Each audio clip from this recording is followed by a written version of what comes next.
Hello everyone, good evening. Welcome back to my MK Bangla blog channel. কেমন আছো তোমরা? আশা করছি খুব ভালো আছো, আমিও খুব ভালো আছি।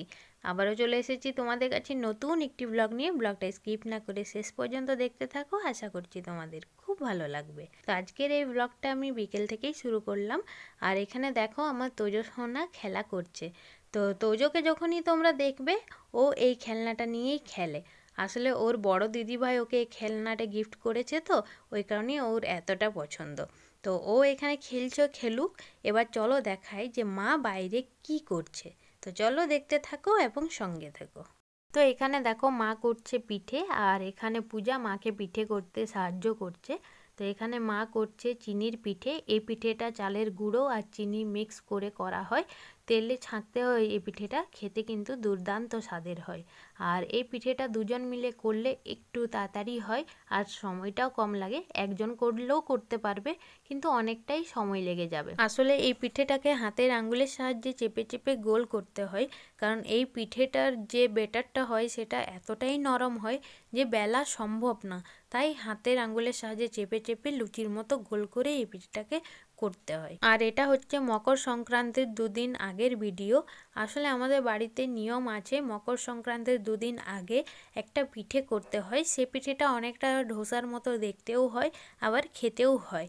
আর এই পিঠেটা করছে কারণ এই পিঠেটা মা আর বাবা খাবে। মকর সংক্রান্তিতে যে সেদ্ধ পিঠেটা হয় সেটা কিন্তু মা বাবা এবছর খেতে পারবে না, কারণ আমাদের পুরুলিয়া জেলাতে এই নিয়মটা রয়েছে, যদি কোনো মানুষ মারা যায়, মানে সেটা যদি নিজের কেউ আপনজন হয়, তাহলে এই পিঠেটা সেই বছর হবেও না আর খেতেও পাবে না।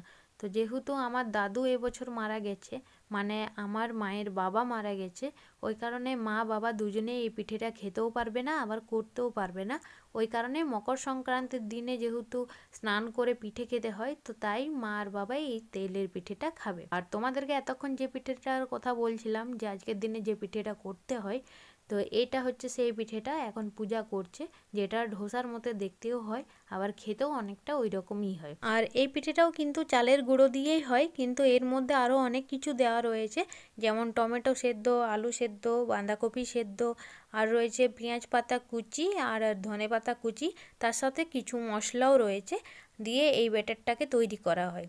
আর এইভাবেই পিঠেটা হালকা আঁচে করতে হয়, একটু একটু করে তেল ব্রাশ করে একটুখানি উল্টে পাল্টে ভালো করে চেপে চেপে করতে হয়, যাতে পিঠেটা ভেতর থেকেও আর ওপর থেকেও ভালোভাবে কিন্তু তৈরি হয়।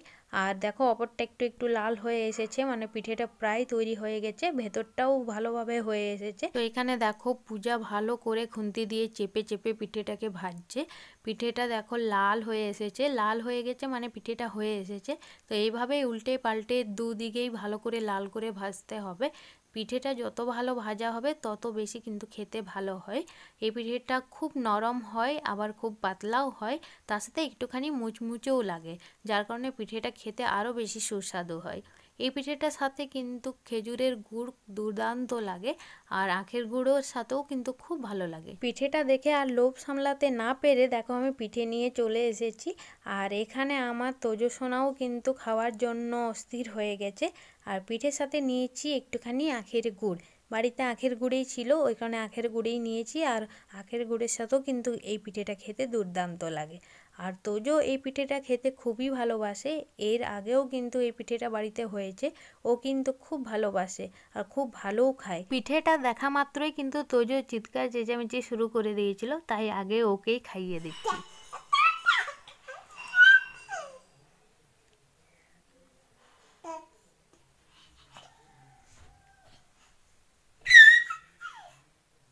বাবু, Tojo, Tojo, good morning, good morning সোনা, good morning, Radhe Radhe. Good morning everyone. তো আগের দিনের ব্লগটাই আজকে আবার কন্টিনিউ করছি। আর আজকের ব্লগটা মা ছেলে দুজনে মিলেই শুরু করলাম। এখন ঘড়িতে বাজে 8টা, 8টার সময় দুজনেই ঘুম থেকে উঠেছি, কিন্তু এখনও বিছানার থেকে ওঠা হয়নি। তো চলো ফ্রেশ হয়ে নিই, তারপর আবার দেখা হচ্ছে। এইদিকে দেখো সকাল সকাল বাবা পুকুর থেকে মাছ ধরে নিয়ে এসেছে। তো মোটামুটি আজকে মাছ পেয়েছে, দুটো বড় মাছ পেয়েছে আর 6টা ছোট ছোট চারাপোনা পেয়েছে। তো এটা হচ্ছে সিলভার কাপ মাছ। এই মাছটার সাইজ প্রায় 800 থেকে প্রায় 900 গ্রাম মতো হবে। তো মোটামুটি সাইজের হয়েছে। আর ওখানে দেখো ওই মাছটা হচ্ছে আমেরিকান রুই। তো এই মাছগুলো এখন ভাগ করা হবে 3টে বাড়ির মধ্যে। 3টে বাড়ি বলতে আমার বড় জেঠু, মেজো জেঠু আর আমাদের বাড়ি। তো পুকুরটা আমাদের সবার শেয়ারে রয়েছে, ওই কারণেই সমান ভাগে 3টে ভাগ হবে। তো এখানে দেখো তোজোকে মা মাছগুলো দেখাচ্ছে আর ও ধরতেও চাইছিল, ওই কারণে ওকে সামনে নিয়ে এসে মা দেখাচ্ছিল। দুপুরবেলা খাওয়া দাওয়ার পর এখানে এখন আমি নারকেল কুটতে বসেছি। আর মা এখানে দেখো নারকেলের যে কালো কালো খোসাটা রয়েছে সেটা ছাড়িয়ে দিচ্ছে। ওই খোসাটা থাকলে কিন্তু ভালো লাগে না খেতে, আবার ভালোও দেখায় না। তো ওই খোসাটা মা ছাড়িয়ে দিচ্ছে আর আমি এখানে নারকেলটা কোরাচ্ছি।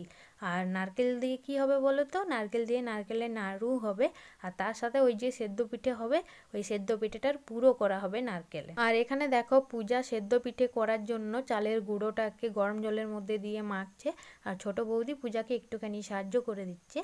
আর এই পিঠেটা করতে হলে তো একটুখানি গরম জলের মধ্যে চালের গুঁড়োটাকে ভালো করে সেদ্ধ করতে হয়, তারপর ময়দার মতো মাখতে হয়। তো সেটাই এখন করছে। আর এটা ভালোভাবে মাখা হয়ে গেলেই পিঠেটা তৈরি হবে। আর ভালো করে যদি মাখা না হয়, যদি চালের গুঁড়োটা কাঁচা থাকে তাহলে কিন্তু পিঠেটা ভালো হয় না আর খেতেও ভালো লাগে না। তো একটুখানি জল গরম করে তার মধ্যে একটু নুন দিয়ে চালের গুঁড়োটা দিয়ে ওই আঁচের মধ্যেই ভালো করে নেড়ে নেড়ে কিন্তু সেদ্ধ করতে হয়। তারপরে সেটাকে নিচে নামিয়ে ভালো করে যেরকম আটা মাখে, ময়দা মাখে, ঠিক সেরকমই হাত দিয়ে ডলে ডলে মাখতে হবে। এখানে গরম জলটা একটু কম হয়ে গেছিলো, তাই বৌদি অপর থেকে একটুখানি গরম জল দিয়ে দিল। তো এখানে দেখো চালের গুঁড়িটাকে মেখে ডো করাও হয়ে গেছে। আর এদিকে দেখো ভাই আর ভাইয়ের বউ মিলে পিঠে বানানো শুরু করে দিয়েছে। এখন দেখো ওরা দুজন মিলেই করছে, পরে বড় বৌদি আর ছোট বৌদি ওদেরকে হেল্প করবে। এখন বড় বৌদি আর ছোট বৌদিও ওদের বাড়িতে পিঠে বানাচ্ছে। ওদের করা কমপ্লিট হয়ে গেলে ওরা এসে এখানে সাহায্য করবে আর আমিও এখানে সাহায্য করব। আর এখন দেখো তিলের পিঠে বানানো হচ্ছে, কারণ প্রথমে তিলের পিঠেটাই বানাতে হয়। আর এদিকে দেখো পিঠে বানাতে বানাতে রাত হয়ে গেছে। এখন বড় বৌদিও চলে এসেছে ভাইকে আর পূজাকে হেল্প করতে। এবার হবে দুধের ক্ষীরের পিঠে। তো ক্ষীরটাকে একটু গরম করছে, কারণ এটা দুদিন আগে বানানো হয়েছিল, ফ্রিজে ছিল, তো একটুখানি জমে গেছে, সেটাকে গরম করে একটুখানি গলাচ্ছে। আর এখানে আমার তোজো সোনাকে দেখলেই ছোট বৌদির কোলে ছিল। এখন ছোট বৌদিও বসে পড়েছে পিঠে বানাতে। এই পিঠেটা যতটাই খেতে সুস্বাদু হয় ততটাই কিন্তু সময় সাপেক্ষ। আর এতক্ষণ আমিও একটুখানি হেল্প করছিলাম, তারপর তোজো সোনা কান্নাকাটি শুরু করে দিল বলে আমাকে চলে যেতে হলো। এখানে তো পিঠে বানানো চলছেই, আর ওইদিকে আমার তোজো সোনা কি করছে চলো সেটা তোমাদের দেখায়। তো এখানে দেখো আমার তোজো সোনা ওর বড় দিদি ভাইয়ের সাথে খেলা করছে।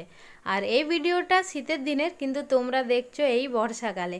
আসলে আমি এডিট করে উঠতেই পারিনি এতদিন ধরে, কারণে আমি ভিডিওগুলো পোস্ট করতে পারিনি। ভাবলাম যে না, অনেক দিন হয়ে গেছে, এবার একটু একটু করে না হয় ভিডিওগুলো পোস্ট করা যাক। আর এটা হচ্ছে পেঁয়াজের পকোড়া, এটা মা বাবার জন্য। মা বাবা তো ওই পিঠে খাবে না, আর তোমাদেরকে একটু আগেই দেখালাম যে মা চিনির পিঠে করেছে। এই চিনির পিঠে আর এই পকোড়াটা মা বাবা খাবে। তো এখানে দেখো আমাদের সেদ্ধ পিঠে বানানো কমপ্লিট হয়ে গেছে। এখানে 4 রকমের সেদ্ধ পিঠে রয়েছে, 3টে জায়গার মধ্যে রয়েছে, কিন্তু 4 রকমের আছে। তো একটাতে রয়েছে তিলের পিঠে, একটাতে রয়েছে দুধের ক্ষীরের পিঠে আর নারকেলের পুরের পিঠে, আর একটাই রয়েছে আলুর পুরের পিঠে। তার সাথে কিছু নাড়ুও বানানো হয়েছে। সাদাগুলো হচ্ছে নারকেল নাড়ু, আর পাশে যেগুলো একটু লালচে লালচে দেখছো সেগুলো হচ্ছে তিলের নাড়ু। তো আর বেশিক্ষণ অপেক্ষা করতে না পেরে আমি দেখো এখানে পিঠে নিয়ে খেতে বসে পড়েছি। আর এখানে আমি 4 রকমেরই পিঠে নিয়ে নিয়েছি। এই পিঠেগুলো বছরে একবারই হয় আমাদের পুরুলিয়া জেলাতে। অন্যান্য জায়গায় হয়তো অনেকবার বানাতে পারে, খেতে পারে, কিন্তু আমাদের এখানে নিয়ম আছে বছরের এই একটা দিনে এই পিঠেটা করা হয়। আর যদি কেউ না মারা যায় তাহলেই করতে পারবে, কেউ যদি মারা যায় তাহলে সেটা আর কিন্তু করা যায় না।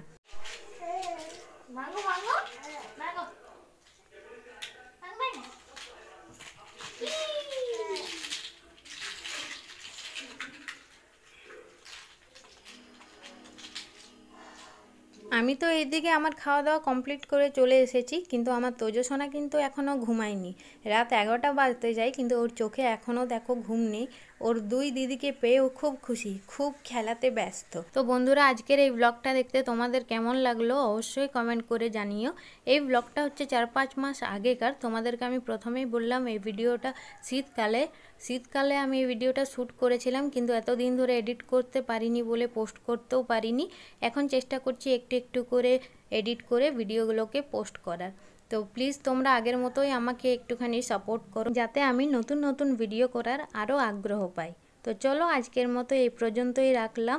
যদি তোমাদের ভালো লেগে থাকে তাহলে একটা লাইক দিয়ে শেয়ার করে চ্যানেলটাকে সাবস্ক্রাইব করে দিও। আগামীকাল আবার দেখা হচ্ছে নতুন কোনো একটি ব্লগের সাথে। সবাই সুস্থ থেকো, ভালো থেকো। আজকের মতো এখানেই, টাটা, বাই বাই।